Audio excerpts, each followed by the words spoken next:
कुरान पाक इलाज भी है, शिफा भी है, दवा भी है, रिस्क भी है, रहमत भी है। अज़ीज़ान गिरामी, मेरे आका सल्लल्लाहु तआला अलैहि वसल्लम ने फरमाया, अहादीस के चंद जुमले मैं आपके सामने रख दूं। रसूल पाक सल्लल्लाहु तआला अलैहि वसल्लम फरमाते हैं कि जो कुरान घर में तिलावत करता है उसके लिए एक फरिश्ता है जिसका नाम सकीना है। हज़रत उसैद बिन हुज़ैर रज़ियल्लाहु तआला अन्हु एक सहाबी हैं, वो रात में तिलावत कर रहे थे, अचानक बादल का एक टुकड़ा नीचे आ गया। बादल का टुकड़ा कभी नीचे आपने देखा नहीं होगा, उसमें क्या होता है मालूम है? जैसे फ्रिज खोलने के बाद बहुत तेज शबनम जैसी ठंडक रहती है, इस तरह बादलों को कुछ जमी हुए पानी और बर्फ जैसी चीजें घेरी हुई रहती है। एक टुकड़ा उनके ऊपर आ गया। हज़रत उसैद डर गए, उनका घोड़ा हिनहिनाने लगा, तो तेजी से उछल कूद करने लगा और वो कुरान पढ़ रहे थे उसमें, और उन्होंने कुरान छोड़ दिया और सुबह हुजूर अकरम सल्लल्लाहु अलैहि वसल्लम के दरबार में आए। कहा, या रसूल अल्लाह सल्लल्लाहु अलैहि वसल्लम, मुझे डर लग रहा है, रात को मैं छत पर बैठकर कुरान पढ़ रहा था, सिर्फ मेरी बीवी है और मेरे घर में एक घोड़ा है, मुझे डर ये लगा कि आसमान से कुछ बरस जाएगा और मैं हिलाक हो जाऊंगा। बादल का टुकड़ा यहाँ तक आ गया था, सर तक आ गया था, और मेरा घोड़ा भी देख करके हिनहिनाने लगा, उछल कूद करने लगा, ये क्या मामला है? अल्लाह के हबीब सल्लल्लाहु तआला अलैहि वसल्लम ने फरमाया, मुस्कुराया, कहा, उसैद तिलावत छोड़ क्यों दिया? और पढ़ते रहते हैं, इसलिए कि वो फरिश्ता है जिसे कुरान सुनने का बहुत शौक है। जब भी कोई कुरान तिलावत करता है तो आसमानों से उतर आता है। यहां तक कि मेरे आका सल्लल्लाहु अलैहि वसल्लम ने फरमाया, फजर की नमाज में आओ, अपने मुंह साफ करके आओ, अपने मुंह की बदबू निकाल करके आओ। पूछा क्यों?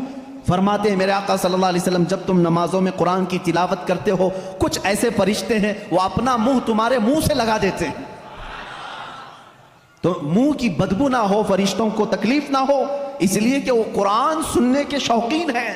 जब तुम तिलावत करते हो तो वो उतर जाते हैं और तुम्हारे मुंह से अपना मुंह लगा लेते हैं। कुरान की ये बरकत है मेरे अजीज, दूसरी किताबों के लिए कहीं ऐसी फजीलत नहीं मिलती। ये तो मैं दायरा इस्लाम में मौजूद मेरे आका सल्लल्लाहु तआला अलैहि वसल्लम की बताई हुई हदीसें आपको पहले बता रहा हूं। मैं फिर दुनियावी मामलात में भी आऊंगा कि कुरान कहां कहां हमारी रहनुमाई करता है। पहले तो हम अपने दायरे में देखें, हम छोड़े हुए हैं ना इसको। इकबाल ने कहा था, वो जमाने में मुअज़्ज़ज़ थे मुसलमान होकर, आज तुम खार हुए हो तारीके कुरान होकर। आज तुम खार हुए हो तारीके कुरान होकर, कुरान छोड़ करके ही जलील हुए हैं, बाकी और कोई वजह नहीं है।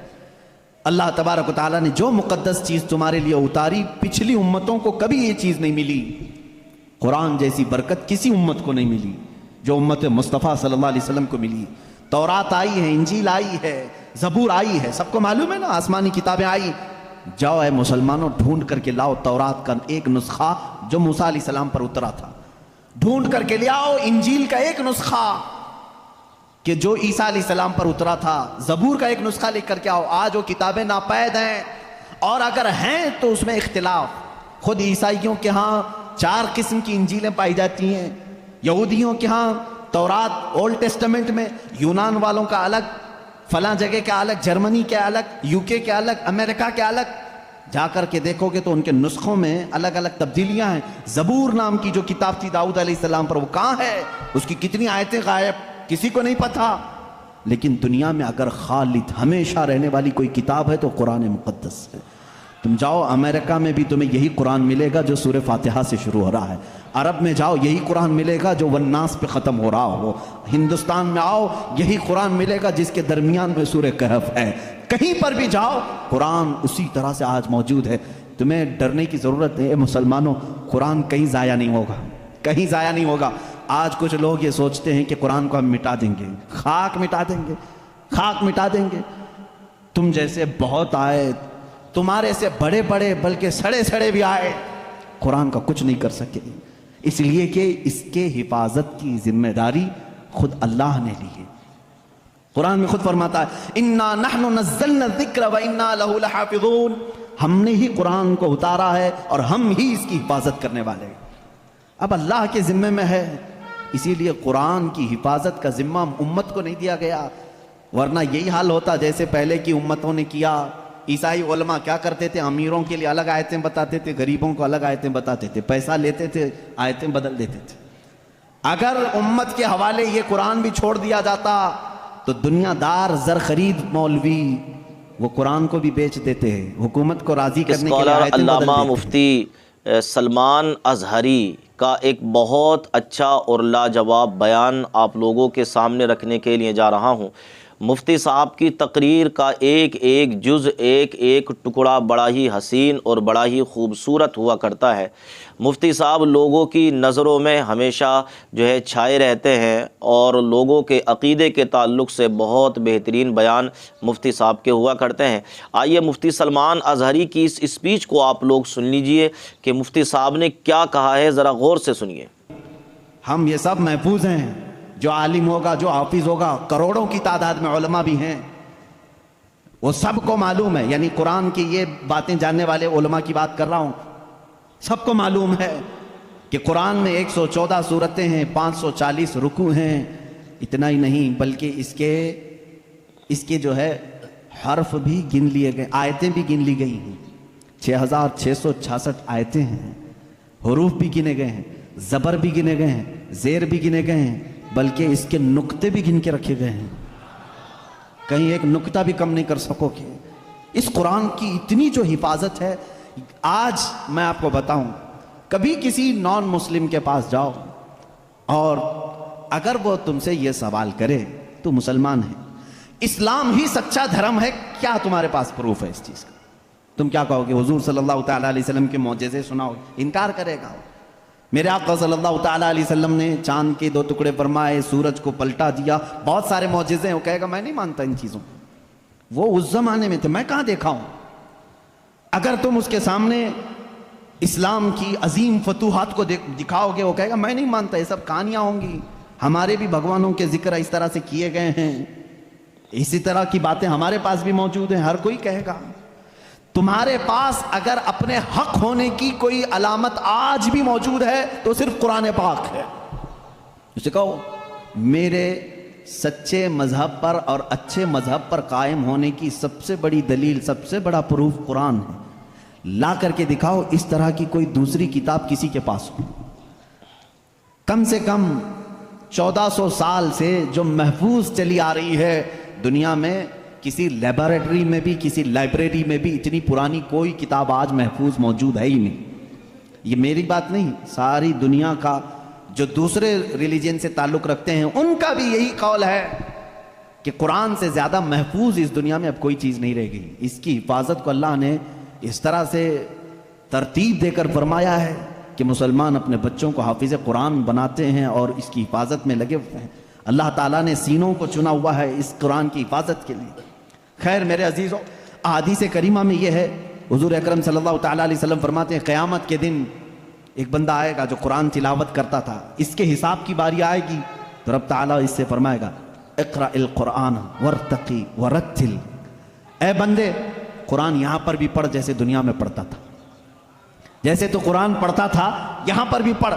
और जब तक वो पढ़ता रहेगा रब तबारक ताला फरमाता वरतक़ी वरत्तिल, एक आयत पढ़ एक दर्जा ऊपर, दूसरी आयत पढ़ दूसरा दर्जा ऊपर, तीसरी आयत पढ़ तीसरा दर्जा ऊपर। जन्नत में वो दर्जे तय करता जाता रहेगा, जहां जाकर के वो कुरान की तिलावत खत्म करेगा कहा जाएगा यही तेरा दर्जा है।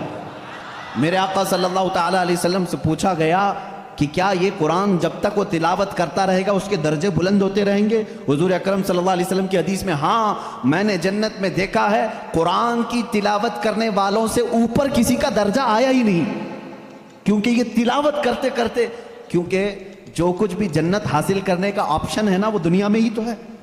तुम इतनी नमाजें पढ़ो तो ये जन्नत है, इतने रोज़े रखो तो ये जन्नत का दरवाज़ा तुम्हारे लिए, हज करो तो ये जन्नत का दरवाज़ा तुम्हारे लिए, सारे ऑप्शन जन्नत हासिल करने के दुनिया में है।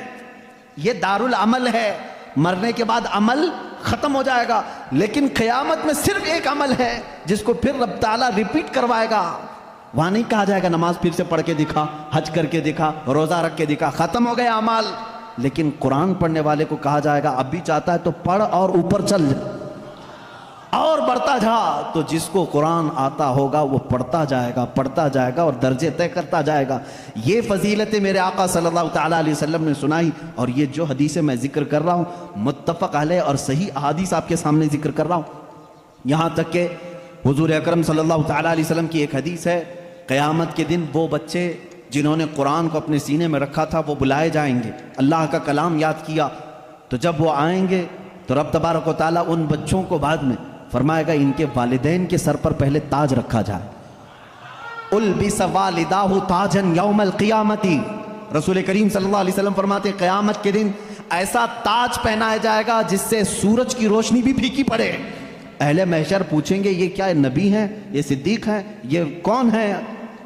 तो फरिश्ते कहेंगे ना ये नबी हैं, ना सिद्दीक हैं, ना शुहदा हैं, बल्कि सिर्फ एक हाफिज कुरान के माँ बाप हैं, सिर्फ एक हाफिज कुरान के माँ बाप हैं। जब माँ बाप को ताज पहनाया जा रहा है तो जिसके सीने में कुरान था उसको क्या किया जाएगा? रब ताला उसके लिए फरमाता है, मेरे आका सल्लल्लाहु अलैहि वसल्लम ने फरमाया उस हाफिज कुरान को बुलाया जाएगा और उससे कहा जाएगा ऐसे 10 लोग तेरे ख़ानदान के जिन पर दोज़ख में जाना वाजिब हो गया, उनका हाथ पकड़, सिर्फ इसकी बरकत से मैं उनकी जहन्नम की सज़ा को माफ़ करके तेरे साथ जन्नत अता करूँगा। उसकी सिफारिश कबूल की जाएगी। लेकिन याद रखें मेरे अजीज़ों, हाफिज़ कुरान कुरान की आयात पर अमल करता हो, उसका अदब भी करें, एहतराम भी करें। आज ज़माने में हुफ़ाज़ कुरान के साथ बहुत ही बुरे सलूक देखने को मिलते हैं। याद रखना क़यामत के दिन वो उस अज़ाब में मुब्तला होंगे जो कुरान की बेहुरमती करने वाले का अज़ाब होगा, क्योंकि वो हाफिज़ कुरान की बेअदबी करते हैं। हमारे बुज़ुर्गान दीन जो सलफ़ सालिहीन हैं, मैंने पढ़ा भी है, बुज़ुर्गान दीन का तरीक़ा तो ये होता था कि अगर कोई हाफिज़ कुरान ज़मीन पर बैठा है तो वो कभी ऊपर नहीं बैठते थे। हाँ, अगर वो खुद हाफिज़ कुरान हैं तो फिर दोनों के मामलात एक तरह के हैं। लेकिन कोई हाफिज़ कुरान नहीं है और कोई हाफिज़ नीचे बैठा है तो उलमा बुजुर्गान दीन इसको बेअदबी महसूस करते थे। अल्लाह का कलाम सीने में लेकर वो नीचे है और बग़ैर हिफ्ज़ कुरान किया हुआ ऊपर बैठा है, इसको बुजुर्गान दीन ने बेअदबी महसूस फरमाई। बहरहाल कुरान एक ऐसा जामे निज़ाम अल्लाह ताला ने तुम्हें अता किया और उसकी फ़जीलतें मैंने बताई। और सबसे बड़ी बात क्या है मालूम है? कुरान अल्लाह ने उतारा, आयतें सारी चीज़ें मेरे आका सल्लल्लाहु अलैहि वसल्लम पर उतरती रहीं। इसकी पहली आयत जो उतरी, इक़रा बिस्मि रब्बिकल्लज़ी खलक़, गारे हिरा में वाक़या आपको मालूम होगा। मेरे आका सल्लल्लाहु ताला अलैहि वसल्लम पहाड़ पर एक गार है, आज भी मक्का के किनारे, गारे हिरा उसको कहते हैं, जबल नूर, वहाँ पर इबादत के लिए जाया करते थे। जिब्राइल अमीन एक रात आए और रिवायात ये बताती हैं कि वह 17 रमज़ानुल मुबारक की रात थी। आकर के उन्होंने हुजूर अकरम सल्लल्लाहु अलैहि वसल्लम से सिर्फ इतना कहा, इक़रा, पढ़ो। आप सल्लल्लाहु अलैहि वसल्लम ने फरमाया, मा अना बिक़ारी, मैं नहीं पढ़ने वाला। बाज़ बेवकूफ़ इसका तर्जुमा यूँ करते हैं, मुझे पढ़ना नहीं आता। हुजूर अकरम सल्लल्लाहु ताला अलैहि वसल्लम को पढ़ना नहीं आता।